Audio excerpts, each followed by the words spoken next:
Bonjour à tous, c'est Steve 650. Aujourd'hui, j'étais supposé de faire une vidéo sur en train de démonter un disque dur. Malheureusement, je pourrais pas montrer ce qu'il y a à l'intérieur, puisqu'effectivement ça prend un tournevis spécial, parce que ça c'est des vis spéciales et c'est quand même très petit. Fait que je vais vous expliquer dans le fond ce qui peut arriver avec un disque dur et les différents problèmes qui peuvent arriver. Généralement, il y en a souvent qui vont dire mon disque dur fait tic tic tic tic. Souvent, c'est causé que sur le disque dur, il y a un secteur, il y a un mauvais secteur, puis ça peut causer ce problème-là.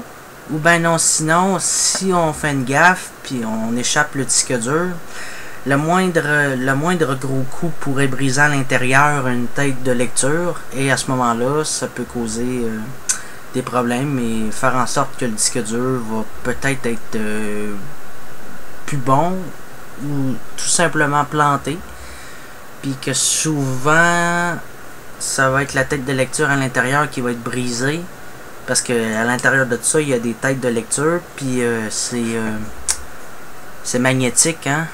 Faire attention à ça. Le moindre coup peut briser à l'intérieur les têtes de lecture, mais souvent c'est un mauvais secteur du disque dur qui peut faire en sorte qu'il y a un tic tic tic tic tic qui se fait. Ou ben non, quand ça fait des années qu'on a le disque dur puis qu'on l'a utilisé beaucoup, c'est sûr qu'à un moment donné, idéalement, il faudrait le changer, hein, mais ça reste qu'un disque dur.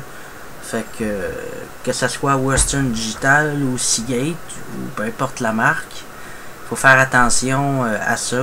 C'est important, hein. Faut pas le moindre coup dur pour briser à l'intérieur les têtes de lecture, puis c'est pas c'est vraiment une chose.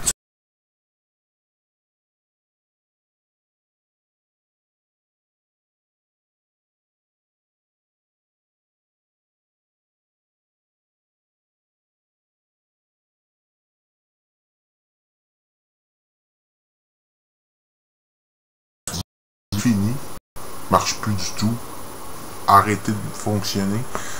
Ou sinon, ça peut être un problème des fois électrique, ça peut être un petit composant sur le disque dur qui est endommagé ou qui a peut-être sauté. Des fois c'est un circuit sur le disque dur qui peut être sauté, ou des fois c'est les connexions au niveau du disque dur qui peuvent être sautées.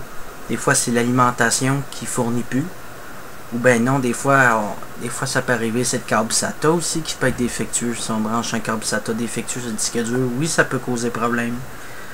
Mais je vous ai dit, un moindre coup dur peut briser les têtes de lecture du disque dur à l'intérieur. Ça, c'est important de faire attention. Il existe des logiciels pour prévenir le plantage de disque dur, ou simplement faire la maintenance pour éviter les tic tic tic tic. Fait que je vous laisse là-dessus, amusez-vous bien.